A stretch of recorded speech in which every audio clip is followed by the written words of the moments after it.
Hello boys and girls, ladies and gentleman, मेरा नाम है दानिश और आप देख रहे हैं टेक्नोलॉजी आइलैंड। और आज हम रिव्यू करने वाले हैं हैविट के मैकेनिकल कीबोर्ड की। ये कीबोर्ड मैं काफ़ी टाइम से यूज़ कर रहा हूँ। इसकी अनबॉक्सिंग भी मैंने कुछ दिन पहले डाली थी यूट्यूब शॉर्ट्स पे, और मैं इसको यूज़ कर रहा हूँ तो मुझे इसकी अच्छी बातें और बुरी बातें दोनों पता चल गई हैं कि इसमें क्या अच्छी बातें क्या बुरी बातें। तो मैं इसका आज फुल रिव्यू करने वाला हूँ। तो ये हैविट का कीबोर्ड है जो कि आपको $52 का पड़ता है इनकी वेबसाइट पे। तो ये उस प्राइस रेंज पे वर्थ इट है क्या नहीं, मैं आपको यही बताने वाला हूँ आज इस वीडियो में। तो दोस्तों, सबसे पहले हम बात कर लेते हैं इस कीबोर्ड के डिज़ाइन और बिल्ड क्वालिटी के मामले में। तो बिल्ड क्वालिटी की बात करूँ तो भाई ये फुल प्लास्टिक बॉडी है, हार्ड प्लास्टिक है, काफ़ी ज़्यादा हार्ड प्लास्टिक है। जब आप मैंने इसको अनबॉक्स कर रहा था तो भाई मैंने एक चीज़ नोटिस करी थी कि भाई ये भारी है, ये सीरियसली भारी है। और अगर आप किसी मेम्ब्रेन कीबोर्ड से आ रहे हैं ना, मतलब हो कि अगर आप कोई सस्ता कीबोर्ड यूज़ करते थे 500 रुपये 600 रुपये 1000 रुपये तक का, तो भाई आपको काफ़ी ज़्यादा फर्क पता चलेगा क्योंकि ये हैवी है। और जब आप इसको कहीं टेबल पर रखते हैं तो ये कहीं भी मूव नहीं होता है, ये एक जगह टिका रहता है क्योंकि इसका वेट है, जो कि काफ़ी अच्छी चीज़ है। तो ये बिल्ड क्वालिटी के मामले में प्लास्टिक है, लेकिन काफ़ी हार्ड प्लास्टिक है और काफ़ी भारी है, तो ये अच्छी चीज़ है। साथ में आपको ये स्टैंड करने के लिए ये आपको मिलते हैं। तो अगर आप इसको खोल देते हैं तो आपको एक अर्गोनॉमिक फील मिल जाती है जिससे आप अच्छे से टाइप कर सकते हैं। तो आप इसको भी खोल सकते हैं। नीचे आपको रबर टिप्स देखने को मिल जाती है जो कि इसकी ग्रिप थोड़ी और मजबूत बनाती हैं, क्योंकि फिर ये मूव नहीं होता है, भारी भी है, फिर रबर ग्रिप्स भी हैं, तो इतनी आसानी से ये मूव होता नहीं है। तो ये बात तो हो गई इसकी बिल्ड क्वालिटी की। भाई बिल्ड क्वालिटी इसकी मजबूत है 5000 रुपये के अंदर। अब बात कर लेते हैं इसकी डिज़ाइन की। और मेरा इस कीबोर्ड को रिव्यू करने का मकसद सिर्फ एक ही था कि भाई इसका जो डिज़ाइन है वो काफ़ी ज़्यादा अच्छा है। सीरियसली इसका डिज़ाइन बहुत ही ज़्यादा अच्छा है। एक तो इसके जो कलर है वो इतने अच्छा फील देते हैं, ये बिल्कुल एक रेट्रो फील देते हैं कि कुछ चीज़ आपको ब्लैक देखने को मिल जाती हैं, कुछ आपको येलोइश वाइट देखने को मिलती हैं, कुछ आपको ऑरेंजेस देखने को मिलती हैं। तो ये जो पूरा फील देता है तो वो बहुत ही अच्छा डिज़ाइन आपका बनाता है, मतलब काफ़ी ज़्यादा अच्छा डिज़ाइन बनाता है। तो भाई डिज़ाइन के मामले में तो मैं इसकी तारीफ़ करूँ तो ये मुझे कहीं से भी एक बजट का कीबोर्ड लगता ही नहीं है। मुझे ऐसा लगता है कि भाई हाँ ये महंगा कीबोर्ड है काफ़ी ज़्यादा। मुझे बजट कीबोर्ड लगता ही नहीं कि भाई इसका आप टक्कर आप 10,000 रुपये से भी आप कर सकते हैं। जो इसका डिज़ाइन है, डिज़ाइन की बात कर रहा हूँ, ठीक है। और ऊपर से मुझे एक चीज़ बड़ी बुरी लगती है, जो ये मैकेनिकल कीबोर्ड्स होते हैं जो बजट में आते हैं, तो इनकी जो ब्रांडिंग होती है ना, कि कोई भी ब्रांड हो, जैसे आपने कॉस्मिक बाइट के देखे होंगे, रेड गियर के देखे होंगे, चलो वो तो और भी सस्ता आते हैं इससे, लेकिन वो भी जो इतनी बड़ी बड़ी ब्रांडिंग होती है ना, यहाँ पे लिखी हुई भाई कॉस्मिक बाइट, रेड गियर या जेब्रॉनिक्स, कोई भी कंपनी हो इतनी बड़ी, तो इतनी गंदी लगती है सामने लिखी हुई। मतलब पूरी जो एलिगेंस होती है मैकेनिकल कीबोर्ड की वो बिल्कुल ही खत्म कर देती है। लेकिन हैविट ने ऐसा कुछ नहीं करा है कि सामने इतना बड़ा बड़ा हैविट लिखा है, अपना लोगो लगाया, उन्होंने यहाँ पर नीचे हैविट लिखा है, जो कि काफ़ी ज़्यादा मतलब अच्छा टच देता है। आपको ऐसा लगता है कि हाँ ये सस्ता कीबोर्ड नहीं है, मतलब मैंने इसमें कुछ पैसा खर्च करा है, ये आपको पता चलता है। आपको इसको जब आप पकड़ते हो तो पता चलता है, आप जब इसका डिज़ाइन देखते हो तो पता चलता है कि भाई हाँ मैंने कुछ पैसा खर्चा करा है इस कीबोर्ड पे। तो ये कीबोर्ड 5,000 रुपये के अंदर बिल्ड क्वालिटी और डिज़ाइन दोनों के दोनों बहुत ही ज़्यादा बेहतर है। भारी भी है और डिज़ाइन भी काफ़ी ज़्यादा अच्छा है, और उसका जो कलर कॉम्बिनेशन है वो भी बहुत बेहतरीन है। ऊपर से जो ये फॉन्ट है, आपने देखा होगा जो बजट कीबोर्ड्स आते हैं, मैकेनिकल कीबोर्ड्स आते हैं, उनमें फॉन्ट बहुत ही घटिया यूज़ होता है, मतलब लिटरली, मतलब बिल्कुल, मतलब बुरा। एक तो होता है अच्छा नहीं है, एक होता है बहुत बुरा है, तो वो बहुत बुरा यूज़ होता है। लेकिन इस कीबोर्ड में ऐसा नहीं है, इसका जो फॉन्ट है वो बहुत अच्छा यूज़ हुआ है, देख के लगता है कि हाँ एक एलिगेंस है इस कीबोर्ड के अंदर, तो वो चीज़ बहुत अच्छी लगी है। तो मैं इसकी जो बिल्ड क्वालिटी और डिज़ाइन के सेगमेंट में है वो मैं इसको 4/5 स्टार दूंगा। अब मैंने 1 स्टार क्यों कम दिया, तो भाई वो मैंने एक शक की वजह से कम दिया जो मेरे दिमाग में बैठ चुका है, क्योंकि जो इसकी येलोइश कीज हैं वो मुझे कहीं से भी नहीं लगता कि कभी भी जो इनके ऊपर फॉन्ट लिखा हुआ है, ये जो भी वर्ड्स लिखे हुए हैं वो कभी फेड आउट होंगे। ये ऑरेंज है, मुझे कभी नहीं लगता है कि हाँ ये फेड आउट होंगे। मैंने इसको घिस के भी देखा तो मुझे कहीं से ऐसा नहीं लगा कि फेड आउट होंगे। लेकिन ये जो ब्लैक कीज है ना, ये ब्लैक कीज, तो इसकी दो कीज हैं, एक तो ये विंडो की है और ये आपकी F12 की है। तो ये जो दो की है ना मेरे भाई, इसकी थोड़ी सी फेड आउट हुई है, हल्की सी फेड आउट हुई है। तो मुझे ऐसा लग रहा है कि अगर आप इसको बहुत लंबे टाइम के लिए यूज़ करेंगे ना, काफ़ी लंबे टाइम के लिए यूज़ करेंगे, तो ये जो ब्लैक कीज हैं इन पे जो लिखा हुआ है ना वो शायद वो फेड आउट हो सकता है, ये मुझे लगा। तो वो शक मेरे दिमाग में बैठा है कि शायद फेड आउट हो सकता है। अगर होगा तो मैं आपको बता दूंगा, लेकिन अभी तक तो मैंने इसको बहुत रगड़ के यूज़ करा है तो कहीं से भी फेड आउट हुआ नहीं है, लेकिन मे भी हो सकता है, तो उस वजह से मैंने इसका 1 मार्क्स काट लिया। अदरवाइज और कोई मुझे इसमें डिज़ाइन और बिल्ड क्वालिटी में और कोई इसके अंदर मुझे शिकायतें देखने को नहीं मिली। बस ये एक शिकायत है, शायद फेड आउट हो सकते हैं। अगर हो जाते हैं तो मैं इसके की कैप्स बदल दूंगा। iQnix के की कैप्स आते हैं बड़े खूबसूरत खूबसूरत, तो मे बी मैं वो लगा दूँ, लेकिन अभी तक तो नहीं लगाऊंगा क्योंकि अभी तक तो ये लंबे टाइम तक बहुत आराम से चलने वाले हैं, कोई भी की फेड आउट होने वाली है नहीं। इसके बाद हम बात कर लेते हैं इसके लेआउट की। तो आप देख सकते हैं ये जो लेआउट है ना, ये एक स्मॉल फॉर्म फैक्टर है कीबोर्ड, जो एक छोटा कीबोर्ड होता है वो है, ये 89 कीज के साथ आता है। और भाई सीरियसली ये एक ऐसा लेआउट है जो हर दूसरी बजट मैकेनिकल कीबोर्ड बनाने वाली कंपनी को रखना चाहिए, क्योंकि इस लेआउट से अच्छा लेआउट बजट में नहीं हो सकता मेरे हिसाब से।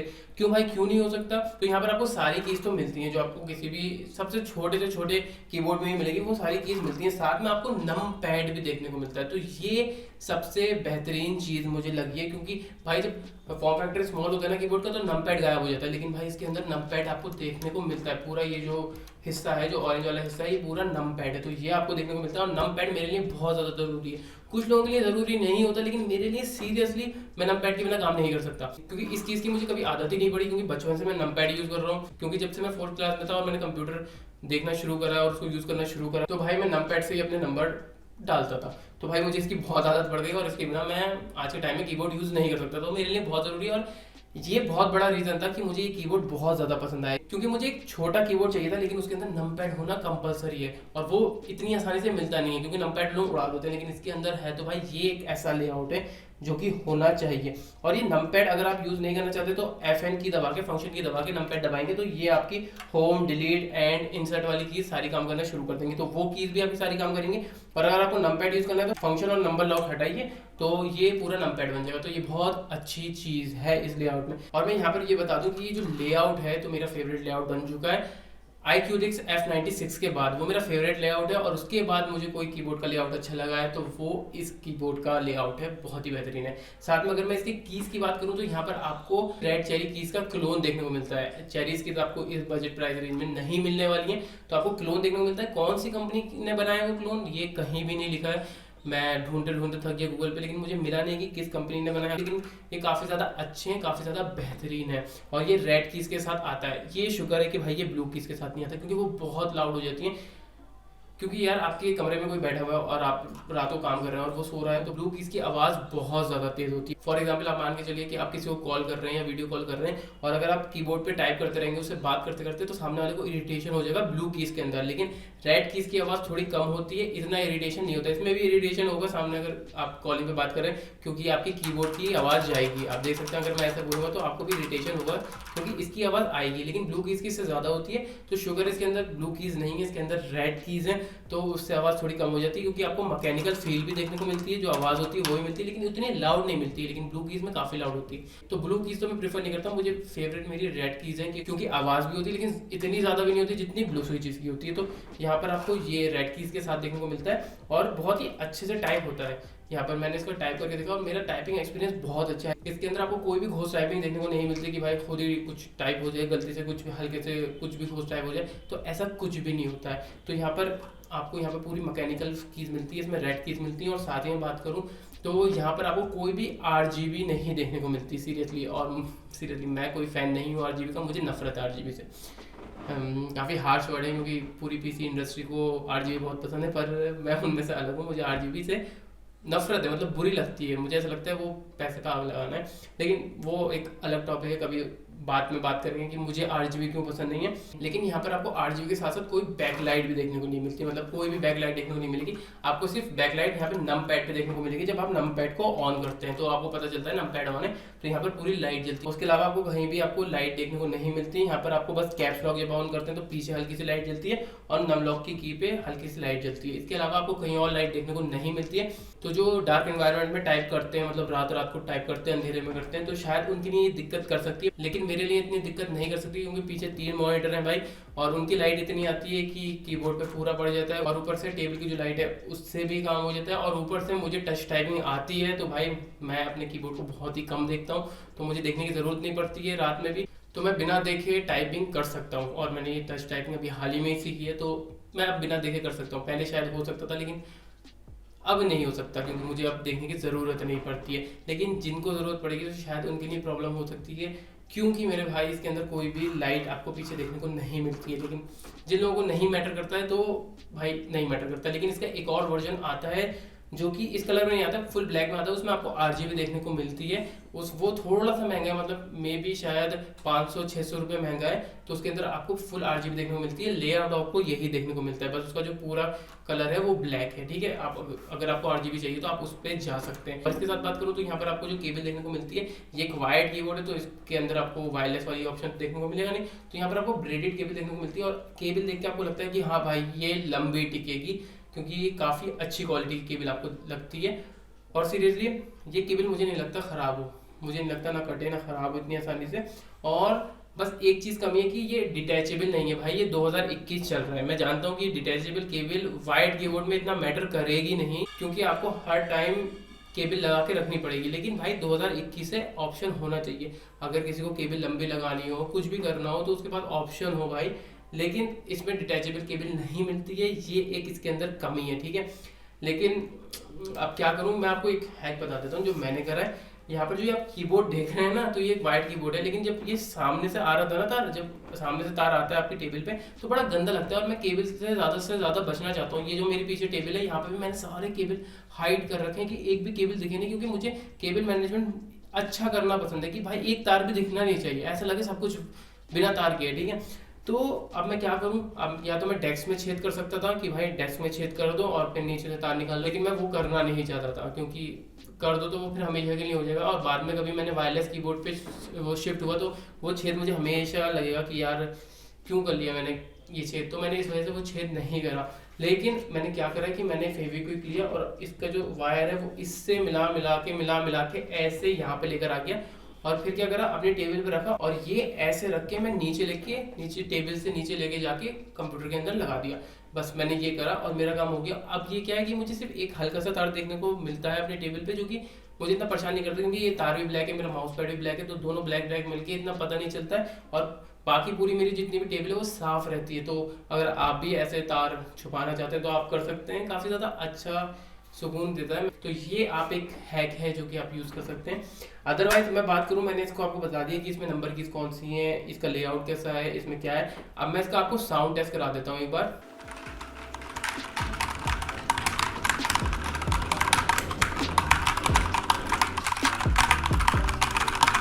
मैंने आपको बता दिया कि इसकी टाइपिंग काफ़ी अच्छी है, इसका लेआउट बहुत अच्छा है, इसकी बिल्ड क्वालिटी भी काफ़ी अच्छी है, इसका कलर भी बहुत अच्छे है, इसका डिज़ाइन भी बहुत अच्छा है। तो ऑल ओवर ये बहुत अच्छा कीबोर्ड है इस प्राइस रेंज में। मतलब सीरियसली अगर आप 5000 के अंदर का कोई कीबोर्ड देख रहे थे तो भाई ये कीबोर्ड पूरा का पूरा वर्थ इट है। हाँ, एक चीज़ बताना भूल गई कि यहाँ पर आपको फंक्शन कीज देखने को मिल जाती हैं, जिसमें आपको म्यूजिक का volume down, volume up, mute, stop, rewind, forward, play pause, ये सारे बटन देखने को मिल जाते हैं।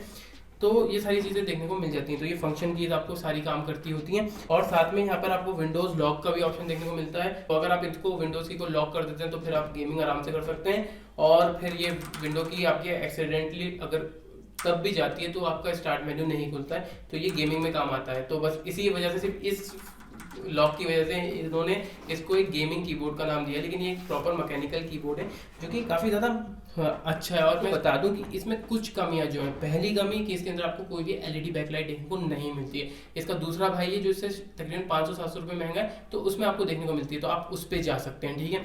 लेकिन ये जो कलर्स हैं जो इसको रेट्रो फील देता है, ये मुझे ज़्यादा पसंद आया है। वो ब्लैक वाला वर्जन मुझे इतना पसंद नहीं आया, लेकिन जिनको RGB का शौक है तो वो आप उस पर जा सकते हैं। तो ये एक कमी है। साथ में दूसरी कमी कि इसमें डिटैचेबल केबल नहीं है, तो एक ये कमी है। किसी किसी के लिए मैटर कर सकती है, किसी किसी के लिए मैटर नहीं कर सकती। मेरे लिए इतनी मैटर नहीं कर रही है। एलईडी बैकलाइट भी मेरे लिए इतनी मैटर नहीं कर रही थी। और साथ ही में एक और कमी ये है कि मुझे सिर्फ जो ये ब्लैक कीज है ना इसकी, वो उसमें मुझे थोड़ा सा डाउट लग रहा है कि मे बी लॉन्ग टर्म में तकरीबन 2.5-3 साल में शायद ये फेड आउट होना शुरू हो जाएंगी, अगर मैं इसको बहुत टाइम के लिए यूज़ करूँ तो मुझे ऐसा फील आ रहा है। तो बस ये चीज़ लग रही है, लेकिन ऑफकोर्स वो की कैप्स आप चेंज कर सकते हैं, उसमें कोई बड़ी दिक्कत वाली बात नहीं है। और हाँ, एक बात बता दूँ, सिर्फ आप इसकी की कैप चेंज कर सकते हैं, आप इसकी मैकेनिकल कीज़ चेंज नहीं कर सकते। ऑफकोर्स ये बजट की बोर्ड है तो वो तो चेंज कर ही नहीं सकते, लेकिन मैंने आपको फिर भी बता दिया कि आप सिर्फ इतना मॉडिफिकेशन कर सकते हैं कि आप इसकी कीज चेंज कर सकते हैं। तो जो भी आपको लेआउट लेना हो तो आप ले सकते हैं। वो iQnix का F96 का जो लेआउट है ना वो बहुत बेहतरीन है मेरे भाई, वो आप ले सकते हैं। और किसी का कॉल आ रहा है तो मैं एक बार समअप कर देता हूँ कि जो इसका टाइपिंग एक्सपीरियंस है उसमें तो मैं 5 आउट ऑफ 5 दूंगा।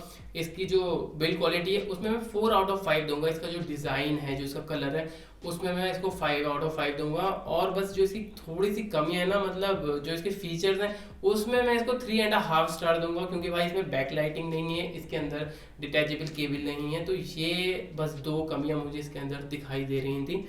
उसके अलावा तो भाई ये बहुत ही बेहतरीन कीबोर्ड आपको ऐसा टाइपिंग एक्सपीरियंस दे जो इतना अच्छा खूबसूरत दिखे, इतना यूनिक लेआउट के साथ हो, मतलब हर एक चीज़ उसमें कंप्लीट हो, तो आप ले सकते हैं। अगर आपको एलईडी बैकलाइट का इतना बड़ा फर्क नहीं पता चलता है, अगर आपको इसकी ज़रूरत नहीं है, आपको आरजीबी की ज़रूरत नहीं है, तो आप इसको ले सकते हैं। हाँ, एक चीज़ लास्ट चीज़ कि अगर आपको ये कीबोर्ड खरीदना हो तो मैं पहले आपको बता दूं कि ये अमेजोन पे अवेलेबल है, लेकिन बहुत महंगा है सीरियसली। 9,499 रुपये का है अमेजोन पे, तो वहाँ से तो मत लेना ज़बरदस्ती का, बहुत महंगा पड़ेगा।